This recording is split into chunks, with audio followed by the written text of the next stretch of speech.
Supreme Court Justice Clarence Thomas, who is speaking at the University of Texas in Austin. You're watching C-SPAN 3.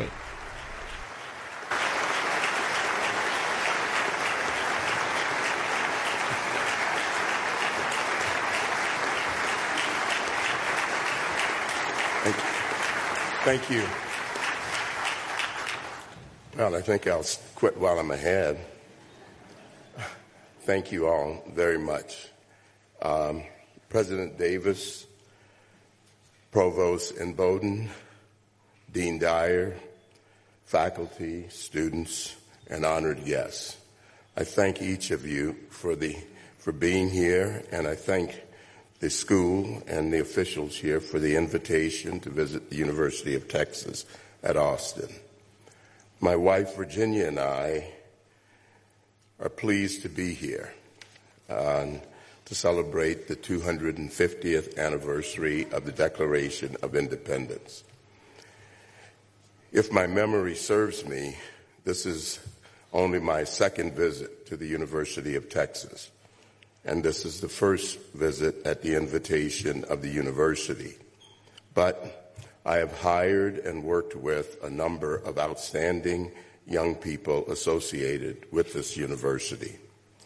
My first was now Chief Judge Greg Maggs of the U.S. Court of Appeals for the Armed Services, who was a fairly new faculty member at the law school when I became a member of the court. He took a leave of absence to help me as a law clerk during the second half of my first term.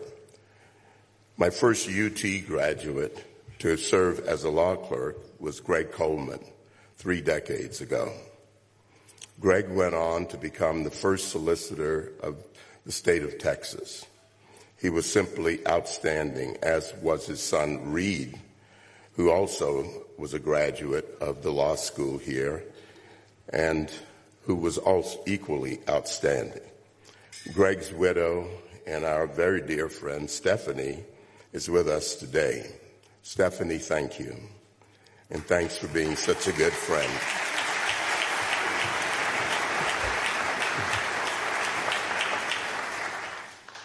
And both Greg and his son Reed clerked for my dear friend Judge Edith Jones, also a graduate of UT Law School.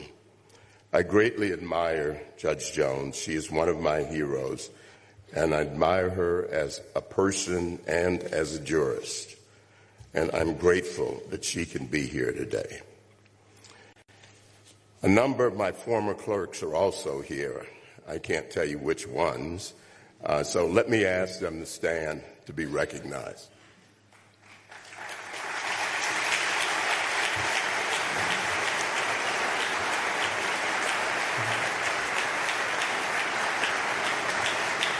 So in my chambers, UT and UT Law School are very well represented. I hope, I'm having a little trouble with this, getting used to the podium, sorry about that.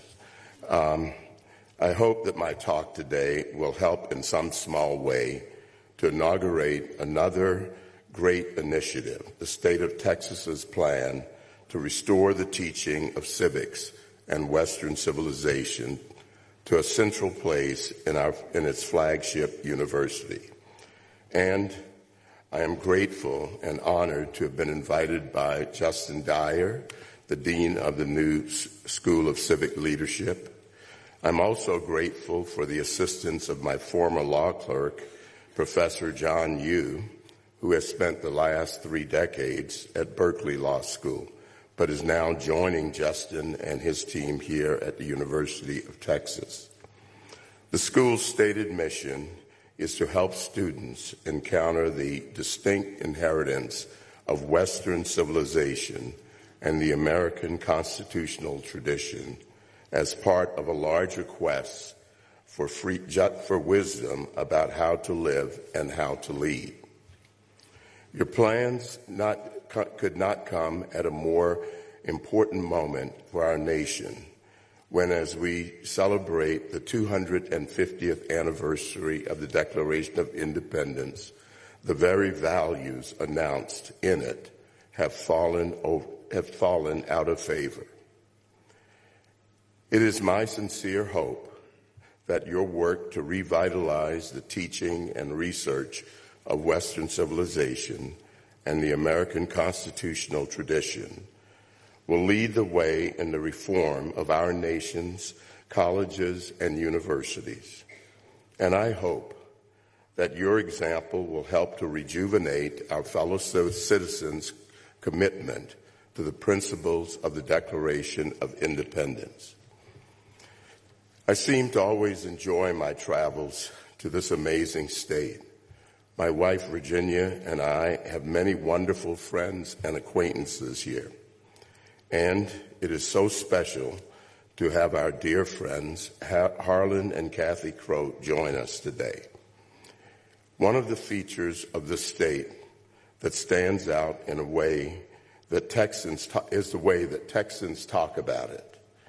What comes through is a sustained and sustaining affection that they have for their home state. That reverential feeling for and attachment to Texas is to be respected and admired, and if possible, emulated. This affection is similar to the attachment that I grew to have for my home state of Georgia, and certainly for our country, despite the indelible mark of segregation and its companion evils. I was proud to say that I was American by birth and Georgian by the grace of God. It was not uncommon to hear others openly proclaim their allegiance to God and country. At our grammar school, St. Benedict's, we started each school day by lining up 2 by 2 and class by class in the schoolyard to watch the raising of our flag and to say the Pledge of Allegiance before silently marching to our respective classrooms. Even as so much of our God-given and constitutional rights were denied us, we still faithfully said the Pledge of Allegiance, memorized the preamble to the Constitution, and yearned for the fulfillment of its promised ideals. Sadly, these sentiments are not as widely shared among our fellow citizens today, and they certainly do not seem to have that sustaining strength that they had back then. In fact, all too often, the sentiments tend toward cynicism, rejection, hostility, and animus toward our country and its ideals. With the foregoing in mind, I would like to begin by addressing my first encounter with the principles of the Declaration of Independence. It is perhaps not what you would immediately think. The second paragraph of the Declaration proclaims, "We hold these truths to be self-evident, that all men are created equal, that they are endowed by their Creator with certain unalienable rights." Throughout my youth, these truths were articles of faith that were impervious to bigotry and discrimination. The American Heritage Dictionary of English Language defines self-evident as obviously true and requiring no proof, argument, or explanation. Whether they had a divine source or a worldly one, they were never questioned. They were the Holy Grail, the North Star, the rock, immovable and unquestioned.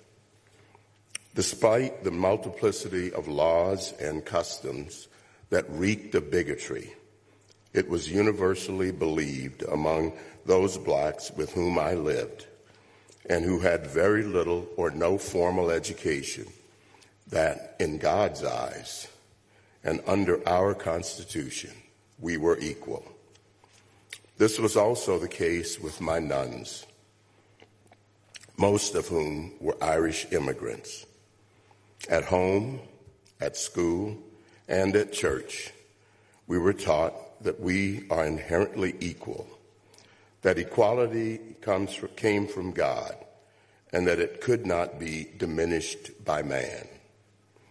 We were made in the image and likeness of God. That proposition was not debatable and was beyond the power of man to alter.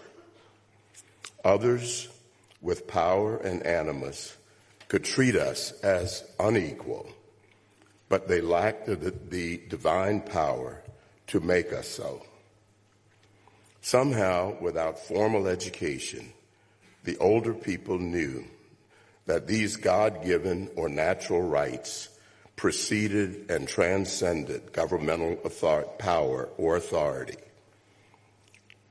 When you lived in a segregated world with palpable discrimination, and the governments nearest to you enforced laws and customs that promoted unequal treatment, it was obvious that your rights or your dignity did not come from those governments, but rather from God. Though not a literate man, my grandfather often spoke of our rights and obligations coming from God, not from architects of segregation and discrimination. Men were not angels. They were subject to the constraints of antecedent rights, and we were not subject to those men, even as we were subjected to their whims. We knew that life, liberty, and property were sacrosanct. Those truths were self-evident to the adults in our lives and were taught to us as indelible, undeniable truths. Those around us would endure or could endure the insults of segregation with dignity because they knew that in God's eyes they were equal. All too often, there is an unfortunate tendency when discussing the Declaration to make these self-evident truths and first principles of government obscure. Intellectuals want you to believe that our founding principles are matters of esoteric philosophy or sophisticated debate. Even those who support them too often talk about them as if they were academic playthings. They overcomplicate them, take the spirit out of them, and discuss them in a way that puts us to sleep. But the principles of the Declaration of Independence, as I encountered them, are a way of life. They are not an abstract theory that you only learn in college or law school, but the basic premises of our Constitution and government that you can learn from the people all around you. When Alexis de Tocqueville visited early America from France, he was struck that there was no country in the civilized world where they were less occupied with philosophy than the United States. But there was likewise no country where the principles of the Declaration were more deeply ingrained or more fiercely defended than those same United States. That is the sense in which I knew the principles of the Declaration in my childhood. That is the only sense in which those principles can sustain our country. And that is the sense in which I will speak to you about those principles today. I believe now, let me change these. I believe now, as I did then, that the Declaration of 1776 provides us with the principles to guide us as citizens of our republic. Even in this time of questioning and criticism of our founding, we should not forget that the Declaration established the principles that produced, despite all of our imperfections, our miscues, and our tragic mistakes. It gave us the freest, wealthiest, and most powerful nation in the history of the world. It provided the moral principles by which Frederick Douglass, Abraham Lincoln, and Martin Luther King would criticize the institutions of slavery and segregation. The Declaration, in fact, along with the Gospels, is one of the greatest anti-slavery documents in the history of Western civilization. It did not establish a form of government. That was the work of the Constitution that followed, but it stated the purpose of government. The Declaration made it clear, in clear prose, that the purpose of government is to protect our God-given unalienable rights, rights that all individuals equally possess. As Abraham Lincoln declared in 1858 in the midst of his great debates with Stephen Douglas, quote, "Drop every paltry, insignificant thought for any man's success. It is nothing. I am nothing. Judge Douglas is nothing. But do not destroy that immortal emblem of humanity, the Declaration of American Independence." The ideas of the Declaration are so powerful that our nation could not coexist with the contradiction created by the great evil of slavery. Those principles were so powerful that hundreds of thousands of Americans fought and died in the Civil War to make men free. Those ideas have been so powerful that they convinced our nation to finally end segregation. They continue to be so powerful today that they have inspired people throughout the world to throw off the shackles of their own oppressors. And it all began with our founders declaring in 1776 in the Declaration of Independence that we hold these truths to be self-evident, that all men are created equal, and that they are endowed by their Creator with certain unalienable rights, that among these are life, liberty, and the pursuit of happiness. We should also not forget the important sentence that follows, that to secure these rights, governments are instituted among men, deriving their just powers from the consent of the governed. That to secure these rights, governments are instituted. The principle of consent follows from the principle of equality. We, the people, can never legitimately consent to the violation of our God-given equality. However, when I encounter the Declaration of Independence anew today, I am most struck by the final sentence. It can be easy to forget, 250 years later, the courage it took for those 56 men to sign the Declaration. Arguably, those men committed treason against the king, risking death at the hands of an empire far mightier than the newborn United States.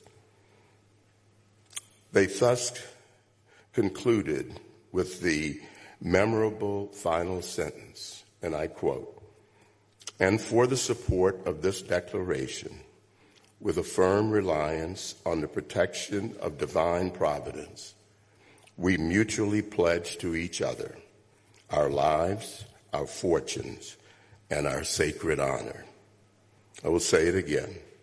We mutually pledge to each other our lives, our fortunes, and our sacred honor.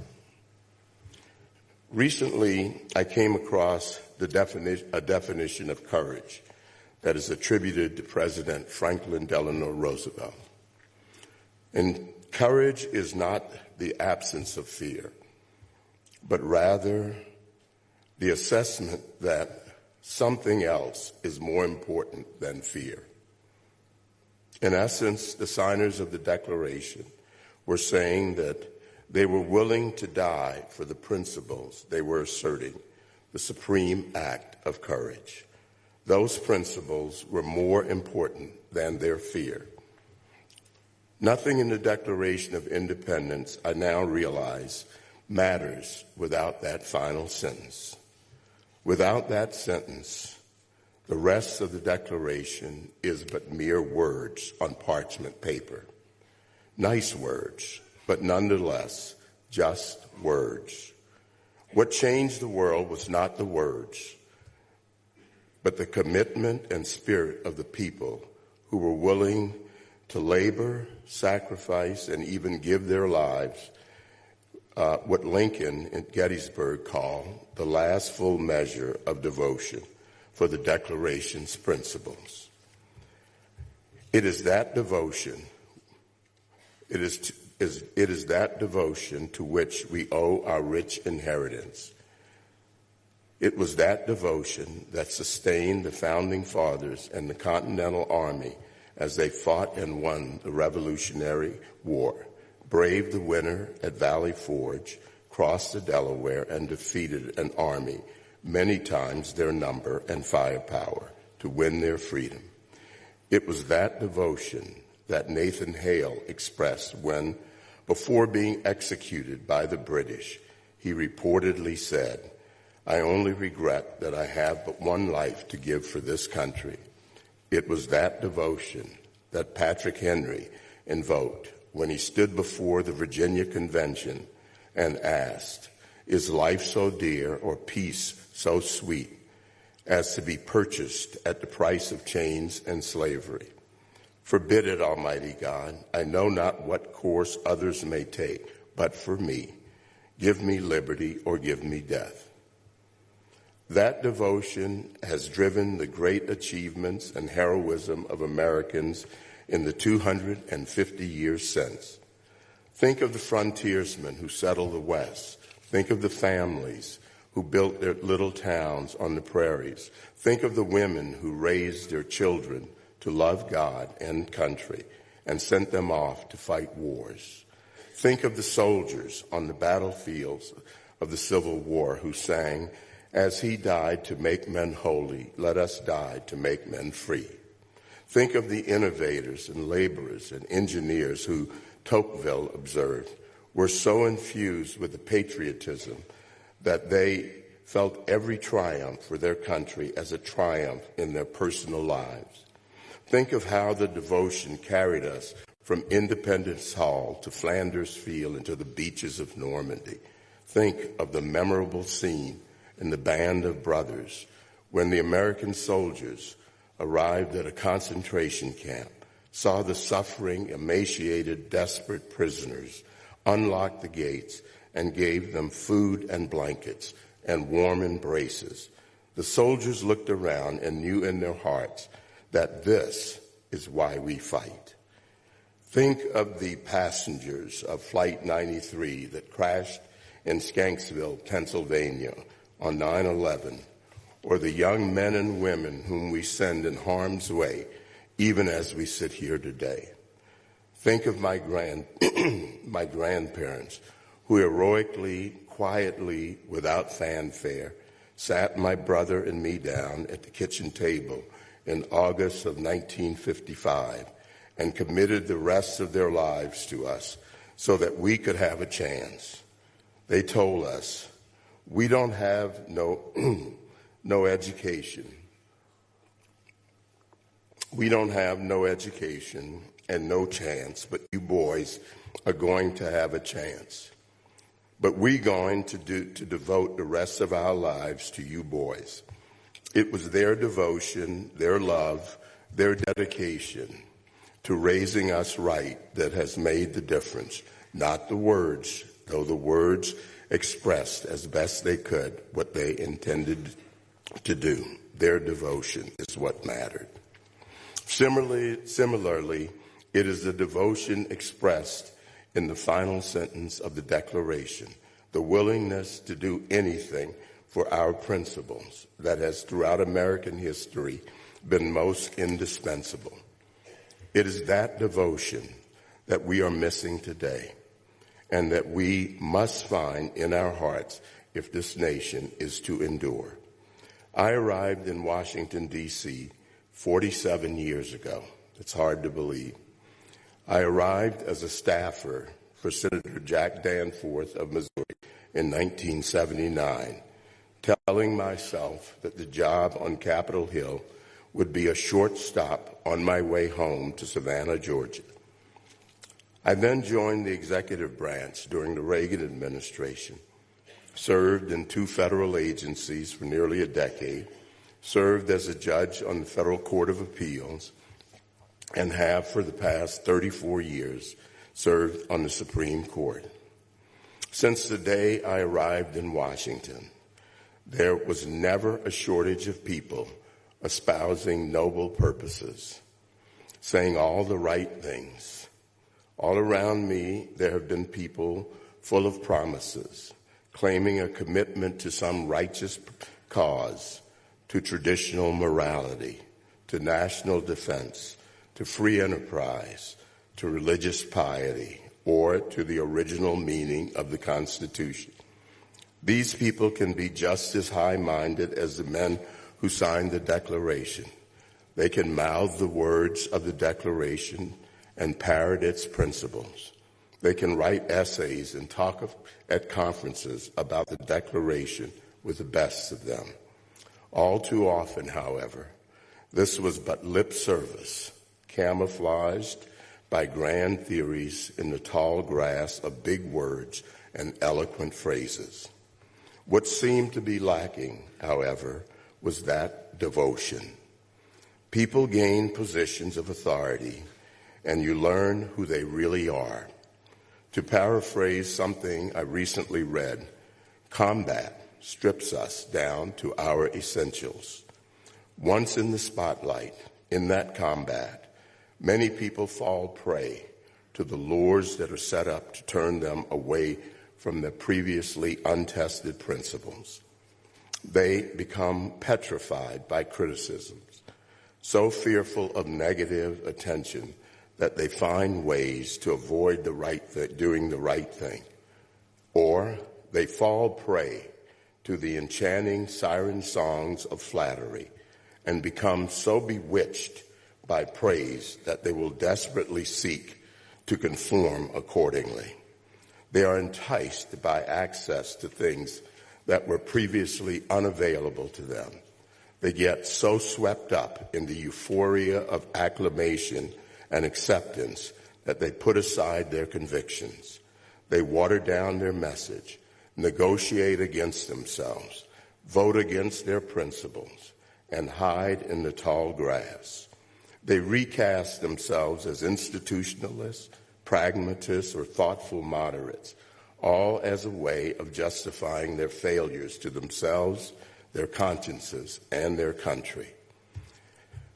It did not take me long in Washington to stop wondering why the Supreme Court took 60 years to overrule Plessy versus Ferguson, the 1896 decision that endorsed government-enforced racial segregation and validated the Jim Crow South that I grew up in. It could not possibly have taken my court 60 years to know that Plessy was a hideous wrong and that racial discrimination was grossly incompatible with our colorblind Constitution. The justices must have known it all along. The right thing to do, as Justice Harlan spelled out in his lone dissent, was obvious, as it so often is. Perhaps what stood in the way was cowardice. The justices may have been afraid of the societal consequences. They may have been afraid of coming under political fire. They may have been afraid of losing their social standing. They may have been afraid of bad press. They could have been concerned that if they began to enforce a colorblind Constitution, they would have to address interracial marriage next. But in any case, for 60 disgraceful years, they made American children like me grow up in a racial caste system because it was easier to do nothing than to do the right thing. When Americans look to Washington and wonder why it so often disappoints, it is not because there are too few people who know what is right. It is not because we lack the intellect or the capacity or the talent.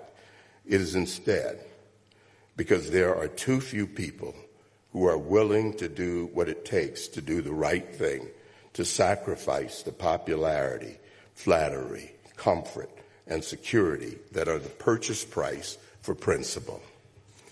It is because too few of us reflect on and reflect the courage and commitment of that final sentence of the Declaration, and so many seem to have forgotten how much others have sacrificed so that this nation could exist and endure. I will state this more poignantly. Do any of us have what it took for our young soldiers to storm Normandy Beach, to fight at Guadalcanal, to later fight at Chosin Reservoir? If we can't say that we have the courage required of these young soldiers in battle to defend our founding principles, then how do we preserve these principles and this republic? Until we have a devotion that matches the courage of those who made this country possible, I seriously doubt any amount of study or development of insights about our Constitution will make much difference. There's a world of difference between what it takes to score academic points and what it takes to protect and defend the Constitution as we are sworn to do. I have faced this struggle myself. About 43 years ago, in the early spring of 1983, I was the lowest point in my life. I had just buried both of my grandparents, the man and woman who raised me, and the two greatest people that I have ever known. I was broke. I was living in and nearly evicted from a cockroach-infested apartment. I could not pay my credit card bills on time. I would soon sell my car to pay my son's tuition. I was being constantly attacked by the media and Congress because, as chairman of the Equal Employment Opportunity Commission, I did not bow to the then prevailing orthodoxy on race. At that point, I asked myself a simple question: what are the principles worth? What are your principles worth to you? My answer then was the same I would give today. They are worth life itself. What are those principles? They are the same principles in the Declaration. They were bequeathed to me by my grandparents and reinforced by my nuns and my faith. In God's eyes, we are equal. We are all equally created in the image and likeness of God. We are all endowed with the natural rights to life, liberty, and happiness. Our rights and our dignity are inherent. They do not come from others, and they do not come from the government. And our government derives its legitimacy and its authority from our consent. We do not derive our rights from our government. The primacy of our rights in relation to our government is crucial in reconciling the immortal words of the Declaration with our Constitution and our history. None of our rights come from the government. All of the government's authority comes from our consent. And the structure and limited role of government is to assure that it does not exceed the authority to which we have consented or intrude on our natural rights. The Constitution is the means of government. It is the declaration that announces the ends of government. The Constitution achieves this purpose by protecting our natural rights and our liberties from concentrated power and excessive democracy. Our Constitution creates a separation of powers and federalism, truly for the first time in modern history, to prevent the government from becoming so strong that it threatens our natural rights. Federalist number 10 proposed the idea that the great threat to our rights come from the majority faction. Human history teaches us, alas, that numerical majorities frequently seek to control government and use the state to violate rights of the minority. Because man is fallen, and the desire for power was, as James Madison described it, sown in the nature of man, government had to be limited. For as Madison also said, if men were angels, no government would be necessary. If angels were to govern men, neither external nor internal controls on government would be necessary. But, alas, men are not angels. The slaveholders used the power of government to deny the fundamental rights, natural rights of the slaves. The segregationists used the state to oppress the freed men and women, including my ancestors. As we meet today, it is unclear whether these principles will endure. At the beginning of the 20th century, a new set of first principles of government was introduced into the American mainstream. The proponents of this new set of first principles, most prominent among them, the 28th President of our country, Woodrow Wilson, called it progressivism. Since Wilson's presidency, progressivism has made many inroads into our system of government and our way of life. It has coexisted uneasily with the principles of the Declaration. Because it is opposed to those principles, it is not possible for the two to coexist forever. Progressivism was not native to America. Wilson and the progressives candidly admitted that they took it from Otto von Bismarck's Germany, whose state-centric society they admired.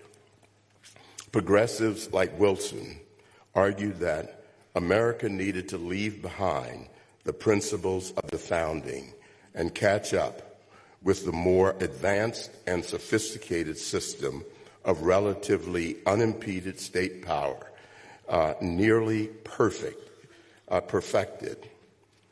He acknowledged that it was a foreign science, speaking very little of the language of English or American principle, which offers none but what are, to our minds, alien ideas.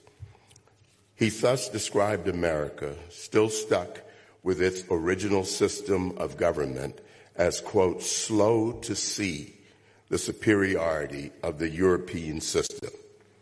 Progressivism was the first mainstream American political movement, with the possible exception of the pro-slavery reactionaries on the eve of the Civil War, to openly oppose the principles of the Declaration.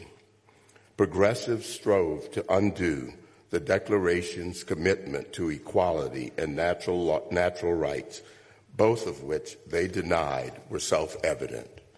To Wilson, the unalienable rights of the individual were, quote, a lot of nonsense.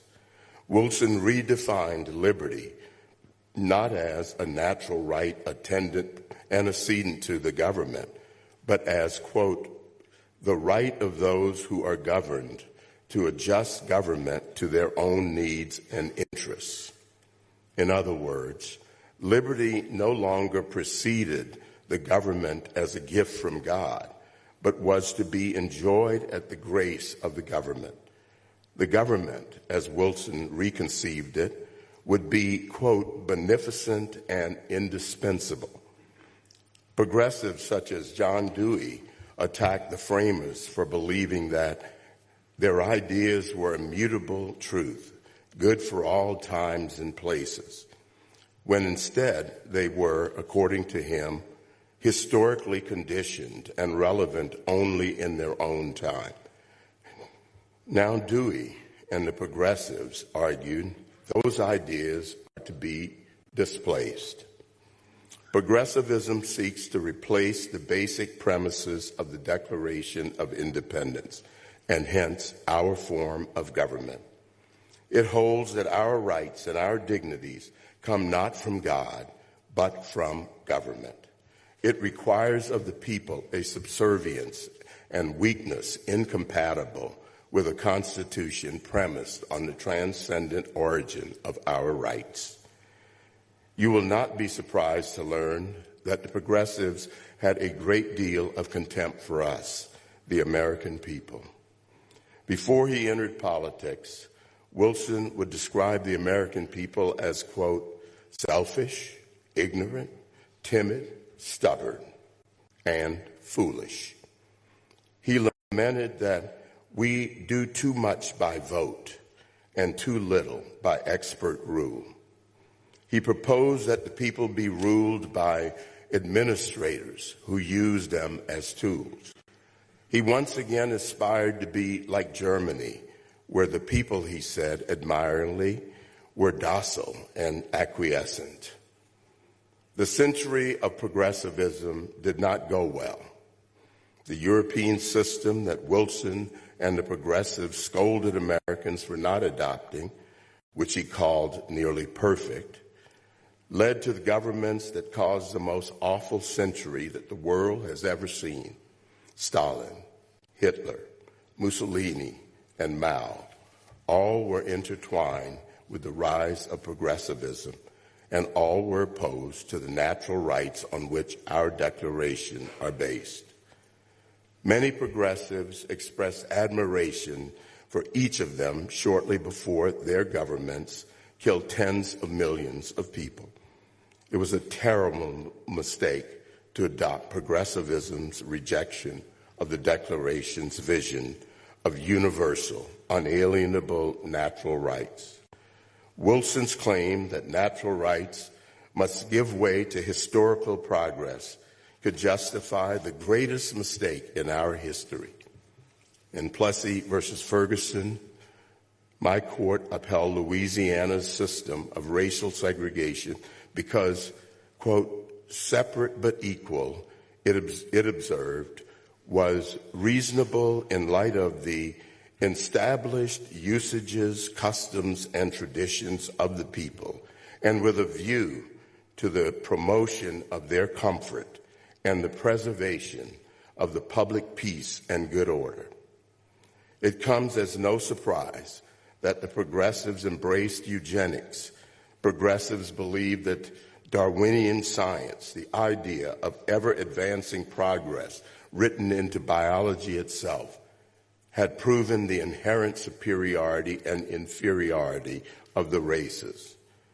It was only a small step for Wilson to resegregate the federal workforce. It was only another step for the government to launch sterilization programs on those deemed by the experts of the day to be unfit to reproduce, upheld by my court in Buck v. Bell in an opinion written by no less a figure than Justice Oliver Wendell Holmes. We can argue over whether you believe in immutable, absolute natural rights or the Wilsonian idea of ever-progressing history. Indeed, your School of Civic Leadership was created to host just such arguments. But let me ask you to consider the consequences. European thinkers have long criticized America for remaining trapped in a Lockean world with its weak, decentralized government and strong individual rights. They say our 18th century declaration has prevented us from progressing to higher forms of government. But we were fortunate not to trade our lock-in bonds for the supposedly enlightened world of Hegel, Marx, and their followers. Fascism, which after all was National Socialism, triggered wars in Europe and Asia that killed tens of millions. The socialism of the Soviet Union and the People's Republic of China proceeded to kill more tens of millions of their own people.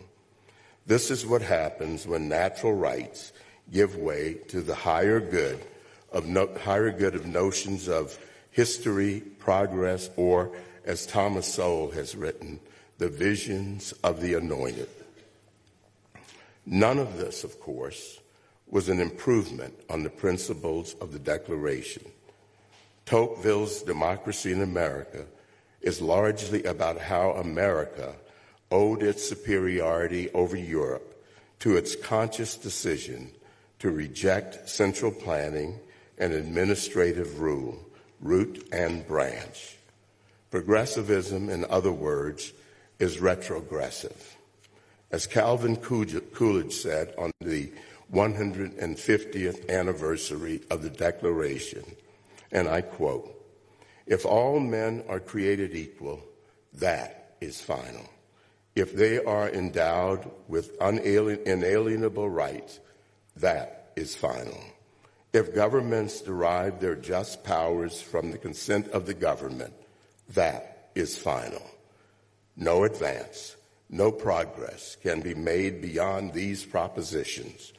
If anyone wishes to deny their truth or their soundness, the only direction in which they can proceed historically is not forward, but backward, toward the time when there was no equality, no rights of the individuals, no rule of the people." When Abraham Lincoln addressed the assembled crowd at Gettysburg, they had gathered to memorialize the past, but Lincoln's address urged them to not do so with complacency. Instead, Lincoln said they should look to the past as inspiration to take them to greater heights in the future. And I quote, "It is rather for us to be here, dedicated to the great task remaining before us, that from these honored dead, we take increased devotion to that cause for which they gave the last full measure of devotion, that we were highly resolved that these dead shall not have died in vain, that this nation shall have a new birth of freedom, and that this government of the people, by the people, and for the people shall not perish from the earth." As we are gathered to celebrate the 250th anniversary of the Declaration, it may be tempting to do so as if we are passive spectators. It may be tempting to enjoy our tea and crumpets, treat the Declaration like a shiny object or a keepsake, and listen to the sound of our own voices. We could get into debates over whose conception of founding is better, over how we are so much better than our founders were, over what we would do differently. We could be careful to not do anything that exposes us to criticism, costs us friends, or hurts our career prospects. But in my view, we must find in ourselves that same level of courage that the signers of the Declaration had, so that we can do for our future what they did for theirs. Each of you will have opportunities to be courageous every day, whether your calling in life is as a day laborer, a stay-at-home mom, a small business owner, an educator, an office worker, a judge, or some other endeavor. It may mean speaking up in class tomorrow when someone around you expects you to live by lies. It may mean confronting today's fashionable bigotries, such as anti-Semitism. It may mean standing up for your religion when it is mocked and disparaged by a professor.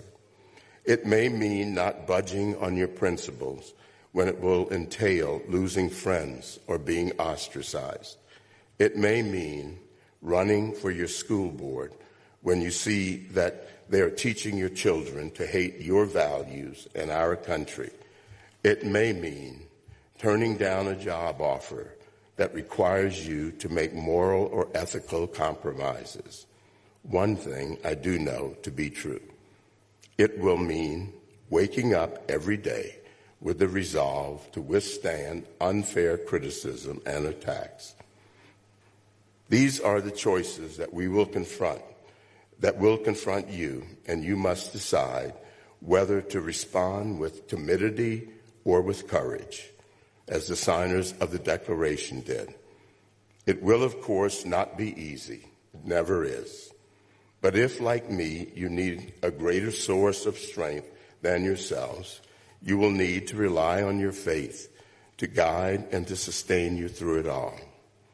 You will disappoint people you thought were friends and endure personal attacks, as well as attacks on those you care about.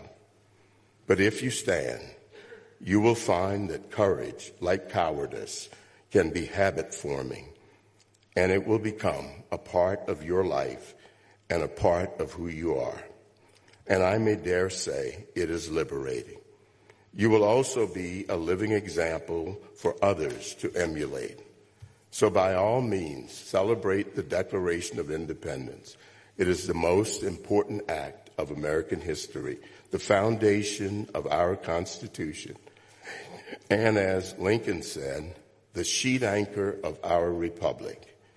But I implore you to celebrate it by standing up for it, by defending it, and by recommitting yourselves to living up to its ideals. Channel the courage of the men who faced down a king and signed it, or a president who led the nation in a civil war, rather than permit this House to be divided by the great contradiction of slavery. Take increased devotion to that cause for which they gave the last full measure, and with a firm reliance on the protection of divine providence, let us mutually pledge to each other our lives, our fortunes, and our sacred honor. Thank you, and may God continue to bless our country.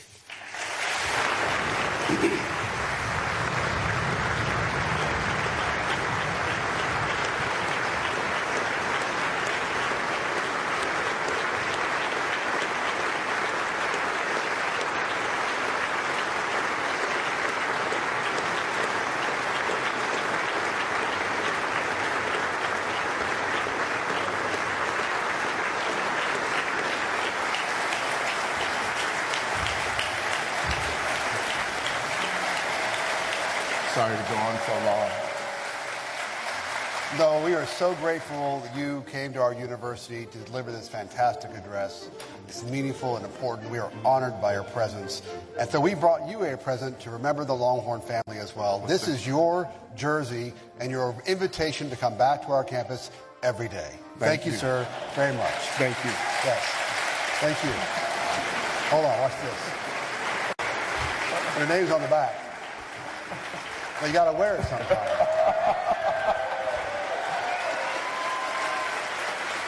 Can I get those 3 seconds back? Oh, he wants the 3 seconds back. Well, I'll give you 3 seconds to sit down. We have Will and Bowden coming up as well to continue a conversation. I'll hold that for you, sir. Thank you. Thank you. I'll take all this, of course. Thank you all very much. Will and Bowden, our provost.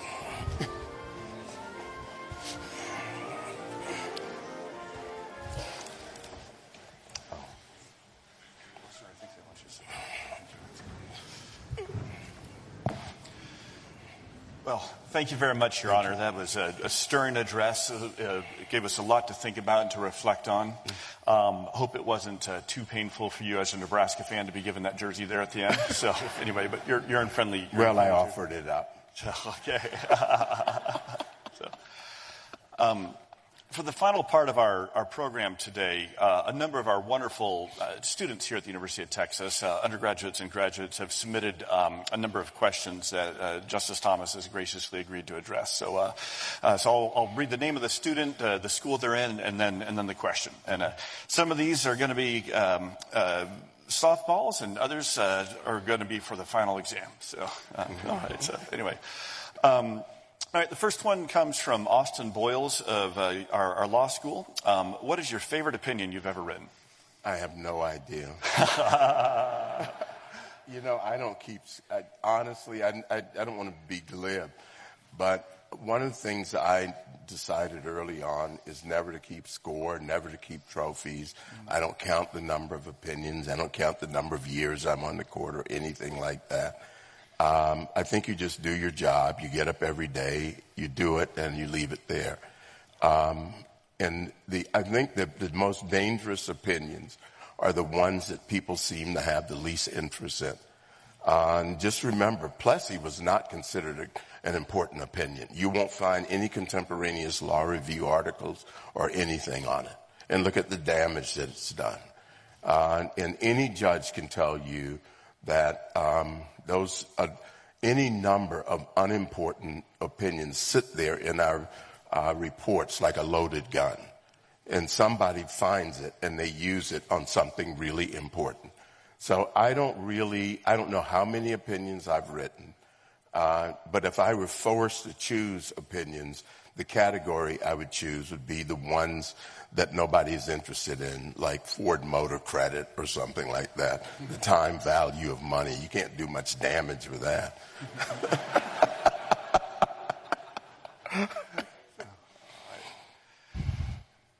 Our next question comes from Ella Full with the School of Nursing here at UT. This will be asking you to elaborate on some themes that you already addressed in your speech there. What experiences in your early life most shaped your judicial philosophy, and how do they continue to influence your decisions today? I've thought about this because people like to think that it's some high-minded thing. It's actually working with my grandfather. If you plow, everything mattered. He would say, send me on the tractor with water and fuel, and to go back to a remote field. And he said, that road better be straight, or he'd make you do it over. And so you get everything that, and you can apply the exact same things to opinions. And I think the other thing is to start by knowing that you don't have all the answers. He never really said that he had all the answers. There are so many people who have answers. Judges have answers. Local. I was one of the guys working on old buses. He said, "Oh, your rear pinion seal is leaking." Oh, what the heck is a rear pinion seal? But just the whole idea of dealing with that, of thinking through that, he's so careful that this is important. Well, I think that way about opinions. If it's worth it to our country, it's worth doing it right. Every little thing. You skip steps, you cause problems. You make a mistake. You've got to, we owe it to these people, to this country, to get these things right. So, I think my grandfather, because he said a job worth doing is worth doing right, and he would hold your feet to the fire. If you are around poor people, if you say, there are little things that if you don't tell the truth about it, it costs you everything. You don't close up the chicken coop. You don't have chickens. You don't close the gate. Your cow gets out. The cow's dead. Your hogs get out. Every little thing can be the end of you for that year. You don't plant corn right. You don't fertilize the corn. You don't plow it right. You destroy your food for the winter. And that's the way I try to do the job of the people, the way I would do it for my grandfather. Honestly, thoroughly, and according to the proper processes. Our next question comes from Aidan Bowman with our School of Civic Leadership. How do you respond to critics who argue that originalism may limit the court's ability to address modern issues that the framers could not have anticipated, such as digital privacy or emerging technologies? Oh, I think there's actually a pretty good opinion by the chief. I didn't agree with him completely, but he applies the Fourth Amendment to cell phones. And we had a precedent that basically allowed policemen, when they arrested bookies, to search them and things for their own safety, and they might find a note or something in their pocket. And the note may have information on it, and the question was whether or not that would violate the Fourth Amendment. And of course, our precedent said no. And the issue became whether when you did the exact same thing to someone today and you found the cell phone, is the cell phone like the note or like your file cabinet at home? And so you look at it that way, and he concluded, and I tended to agree with him, it's more like the file cabinet at home. And so the Fourth Amendment would prevent the police officer without a warrant from searching that. I don't think we've had much of a problem in applying it. I think there are some things around on the horizon that we're going to have some challenges with, like AI. I don't even know what that is. I'm going to have to learn it. I think there are some things about privacy that should have been addressed with legislation that we have not, within the intellectual property issues, the First Amendment issues, some of the Fourth Amendment issues, some of the sort of unfair copying issues, defamation issues, et cetera, that we have not addressed. And I don't know if the court's in a proper place to do it, and I don't know if the law's properly drafted to allow us to do it. But I do not buy this notion that the Constitution cannot address modern problems. That's the bottom line. I think we have shown a capacity to do it, and it may not be able to address them all, but I think the issues that we are concerned about, like Fourth Amendment issues, some of the First Amendment, I think we're in a good position to do that. But I also think that there are some things that can be addressed statutorily that haven't been addressed. Our next question comes from Ethan Thompson, who is a dual degree student in our Moody College of Communication and our College of Liberal Arts. And Ethan asked this: has there ever been a ruling you gave that you personally disagreed with, but you disregarded your personal disagreement because you believed it was required or upheld by the Constitution? I think if you ask most judges, we operate within the sphere of our authority. And as federal judges, of course, that's Article 3. And we do not draft the laws. We may not like them. We may not, as a policy matter, and if we were legislators, we might not even vote for them. But we take what is given and we apply that. It doesn't mean you do it with glee. I don't think any judge does hard work. It's really, look at my pictures when I first arrived at the court and look what it's done to me. There isn't a single judge I know who does hard things because they get joy out of it. They do hard things because they signed up to do hard things. And they may not agree with it, and it may be difficult. They may think it's not a great law, but their job as Article 3 judges is to enforce the law, to interpret it and to apply it to that particular case. When I first became a judge, Judge Larry Silverman, who's unfortunately passed away, said, ask yourself before each case, what is my role in this case as a judge? Notice how that limits you, not as a person, not as a Catholic, not as a policymaker, not as a husband, as a judge. And that is early on, that required more discipline. We had the Haitian refugee cases, and that's when they were sending the Haitians, diverting them, first President Bush and then President Clinton, to Guantanamo Bay, which was a military base. Most people think it's some kind of a camp now, but it was a military base then. And they were diverting there for certain constitutional reasons, not bringing them to our country. I, in my heart, bled for the Haitians.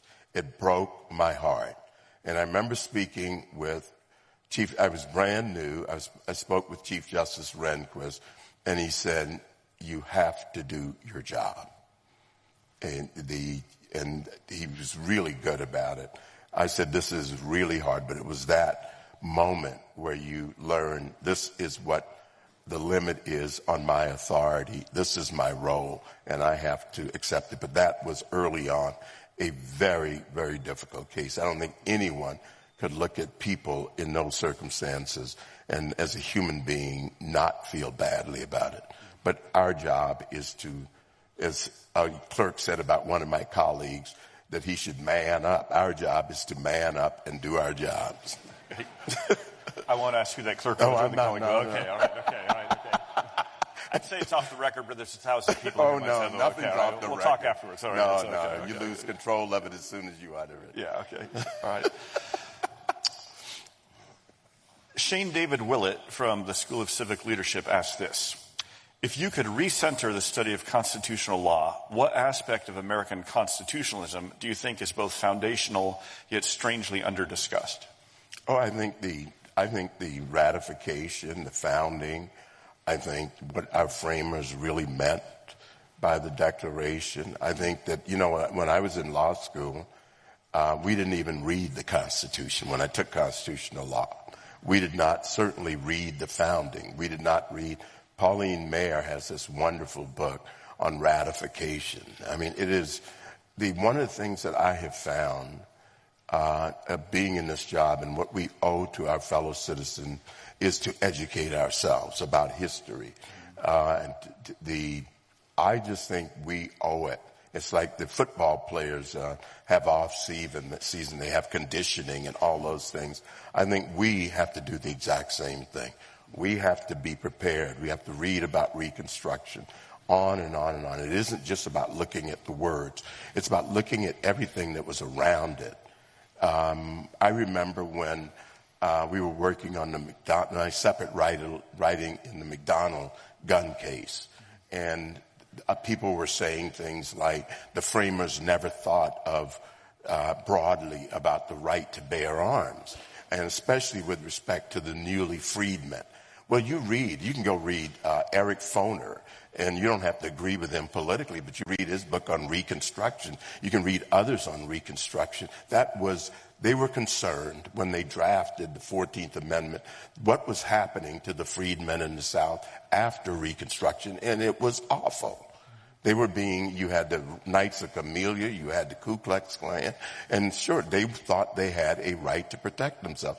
But you had this oft-repeated mantra that, of course, that this right did not apply. And you can go and dig through the history, and there it is. These people have a right to defend themselves. They have a natural right to self-defense over and over and over. And that's why the McDonald. But I think it's the history. You owe it to people to do the off-season work, to do the conditioning, to read, not just opinions, everything, and to be prepared for these hard cases. And I think people underestimate the amount of work many judges do to be prepared for the hard issues. It's not just the cases. They teach to expand themselves, to look at things a different way. You talk about, and the ones I know are so committed to doing that. So if it were up for me, I would say the context of these provisions, the history around these provisions, the people who were involved as much as you possibly can, their biographies, et cetera, from different perspectives, until you have a sense of what you're working with and not just the words on a piece of paper. Our next question comes from Ryan Karkowski, who is a dual degree student with our Macomb School of Business and our College of Liberal Arts. He says, and this is more on a personal angle, you've spoken often about the warmth and friendship among the Supreme Court justices despite deep ideological divides. What is the most important factor in maintaining that culture in such a time of polarization? Oh, I don't know. I would go back. I mean, when I said a lot of that, it was when I first went to the court, and that was a different court. That was a court that was a World War II generation.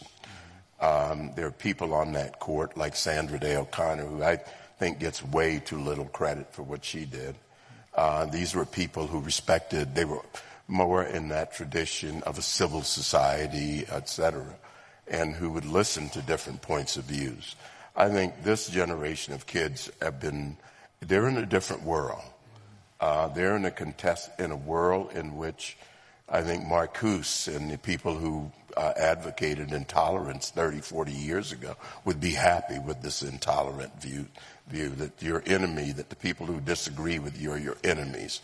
I think that that questioner should ask themselves and the young people here, how do you do it? How do you deal with different opinions in this university? How do you deal with it in your dorm?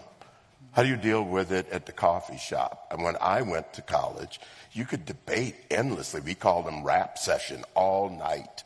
And you'd go at it, and you were friends, and you loved, and you would pick it up years later and continue that debate. Mm-hmm. But you were buddies. That's the way guys, that's what we did. It's like me ribbing the president over that 3 seconds you all stole from us in the championship game, Big 12 championship game. And I'm not holding it. I mean, I don't... Let's talk about revisionist history for a second there. Okay, all right, okay. Did you or did you not add 3 seconds? We only needed 1 second and 3 points. I know. Okay, all right, so, that's right. Okay. But I think they do, seriously. I think that young person should ask yourself while you're in college, how do you all deal with differences? Because I joined the court that dealt with differences as friends, as we respected each other.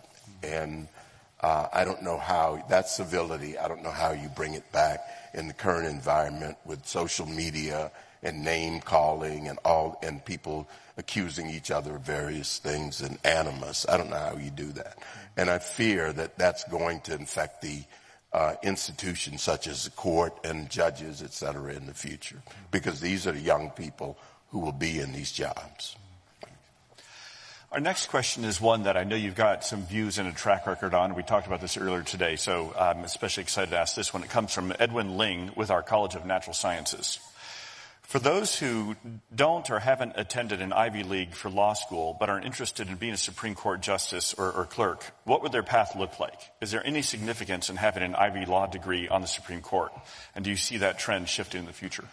Well, I think it's really what we have allowed is for certain law schools to dominate the court. Mm-hmm. Both the law clerks and the members of the court. 4 of us on the court now went to Yale Law School, 4 went to Harvard Law School. And last I checked, those were not the only 2 law schools in the nation. 1 went to Notre Dame. Yeah. And I have said, I have been harping on this since the day I got there. This is wrong. That was also reflected in the law clerks, that many of the law clerks went to certain schools. Now, we have changed that. I think smart kids can be found virtually anywhere. I had one of my clerks recently, who's now a federal judge, went to Covenant College. I had never heard of Covenant College. Mm-hmm. And then she went on to University of Florida Law School. But I think, and as I said, starting here, I had clerks out of University of Texas. I mean, these are wonderful, wonderful kids. They're smart. Mm-hmm. They're normal. They don't feel like they're the noblesse oblige. I've even had clerks who went to Texas A&M. Oh, okay.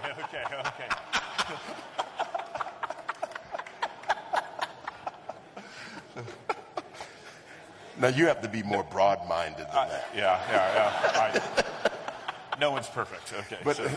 But I don't think it makes any sense for us to be the preserve of the Ivy Leagues.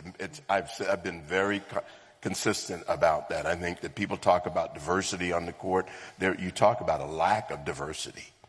Mm-hmm. One of the things we have been able to do and that I feel good about is when I first got the 11th Circuit, which is the eastern part of the South, Florida, Georgia, and Alabama, it was rare that you had law clerks from that circuit. And we were able to, there was one year, I think there were 10 or 11 clerks at the court from the 11th Circuit.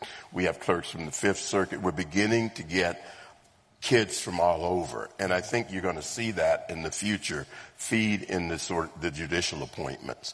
And I really respect the judges who have broken that mold and helped to break that mold, and who aren't enamored of these one or two schools that judges seem to be locked in with in the past. So, next question comes from George Grayson Slover, who is another dual degree student at our law school and at our LBJ School of Public Affairs. And he asks, how do we dispel the fatalistic view that the judicial branch has become just as political as the other branches? Well, I mean, that's, those get pretty old.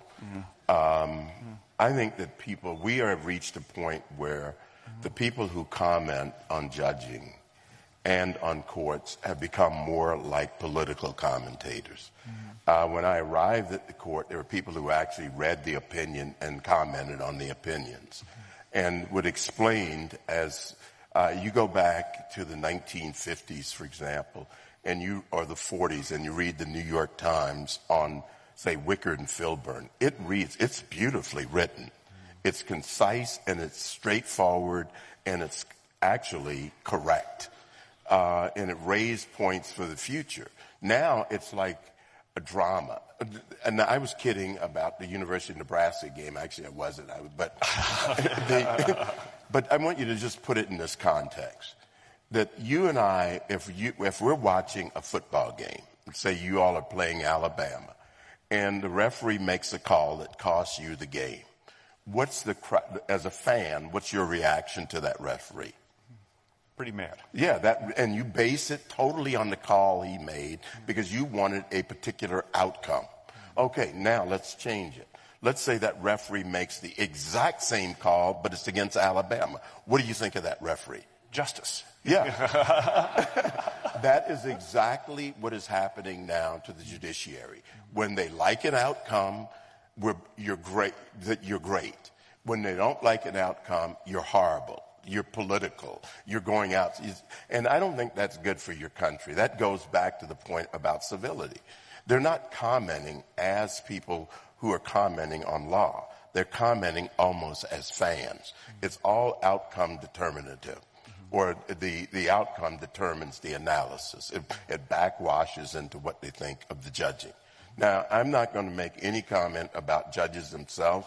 We may disagree about what certain judges are doing, but my point is it's not helpful that the commentary makes it seem that way or exacerbates that. Our next question comes from Althea Honan with our College of Education, and she asks, given the rapid evolution of technology and societal norms, is there a specific case from earlier in your tenure where your perspective on the underlying legal doctrine has shifted since your opinion was issued? Actually, if you go back last year, I was the only one on the court who was there for virtually all of the development of the internet. And I know that's, but I did not invent it. I don't want that set up. And it's interesting. I was there for the development of that, for the development of cell phones. We had car phones back then. And so what has happened, if you look at the early indecency cases that we had with Playboy and some of the others, and the cable cases, you'll see that the jurisprudence, having been there through all of that, you come out one way in the early cases, and you say that, well, the censorship violated the First Amendment because it wasn't nuanced. You could not censor it in sort of a targeted way. But then recently I wrote an opinion where I said the opposite of what we said then, because the technology is now so good that you can do that. Does that make you? Yeah. So the technology changed the analysis because you're dealing with something that is fundamentally different or categorically different from what we were dealing with in the early years. All right, here's another kind of technical one from Aidan Ross with the law school. Tensions between originalism and textualism have been well discussed by legal scholars. In your jurisprudence, how do you square the text, the original public meaning of the Constitution, with common law and founding era sources that clearly indicate an outcome removed from the text? I don't think I've run into that problem. And honestly, I don't know. I know it's a good question, but I don't understand what the roots of it is, because when you do originalism, you look at the tradition, you look at the context, you look at the history around it, and that part of that is common law. So I really don't know where that conflict is, and I can't tell you I read those articles. I'm really busy. I've not run into. I just don't know I don't know what they're talking about. I wish I did, but I don't. Okay. I've not had that problem. Marlo Polma with our School of Civic Leadership asks, how much did Justice Scalia impact your judicial philosophy? Very little. I mean, he and I were quite different. And we were both surprised that we would wind up the same place. We rarely, if ever, discussed cases. He was out killing unarmed animals a lot. I could not get into that. Why would you walk into the woods where there are rattlesnakes and moccasins and stuff to kill something you can get at the supermarket? And we would have this discussion. He'd go out in the woods, you know. But no, he and I were different. But we, again, I would say in the years that we were together, there may have been no more than a half dozen cases that we talked about before we went to conference. It's just we arrived at the same conclusions in different ways. If you want to see, I thought one of my favorite back and forth with him was in the anonymous speech case, McIntyre, because he said that the contemporaneous views about anonymous and pseudonymous speech being protected speech, there was not enough contemporaneously or in literature to show that it was protected. And so he used subsequent history. And we disagreed. I thought it was a wonderful back and forth. Absolutely wonderful. But we rarely talked. He wasn't around as much, and he worked in the evenings. But I think he didn't have that great an influence. He's had an influence on the law. He probably was a bit of a more textualist than I was. He said that I was a bloodthirsty originalist and that he was not. I don't know what that means, but I like the sound of it. And then he said to me once, oh God, I miss that guy. He said, Clarence, I walked in the conference at Clarence, you're solipsistic. I said, Nino, I don't know what that means, but I like the way it sounds. Or he said, he would say funny things. He would. There was an opinion that he thought was a bit of a dog opinion. He was talking to the chief about it, and I walked in. He said, "Oh, give it to Clarence. He has nothing to lose." But he was more than. He didn't influence me on my jurisprudence as much as he was just a wonderful friend that I trusted to work with. We would disagree. He referred to one of my Fourth Amendment opinions as what did he say? It was a liberty-destroying cocktail. And so we were out to lunch with the clerks one day, and he was having trouble figuring out what to drink. And so I said, Nino, you should get you one of those liberty-destroying cocktails. He immediately said, oh, that wasn't me, Clarence. That wasn't me. It was, and the law clerks are sitting there. There's one of these, his DNA is on it. His fingerprints are all over it. He dropped his ID on it, and he's claiming it's somebody else. A liberty-destroying cocktail. I thought that was a great line. But I loved working with him. I loved working with that court. That court that was together 11 years is my favorite. It was a wonderful time. But as far as my jurisprudence, I take ownership of that, and all the blame and everything else. No one else is responsible. It's me. Our final question comes from Sergio Nunez, also with our College of Education. And this, again, is going to be touching on some of the themes that you touched on in your formal address. As public trust in government continues to decline across multiple institutions, including the courts, many Americans now see the loss of confidence as a hill the government must climb to restore credibility.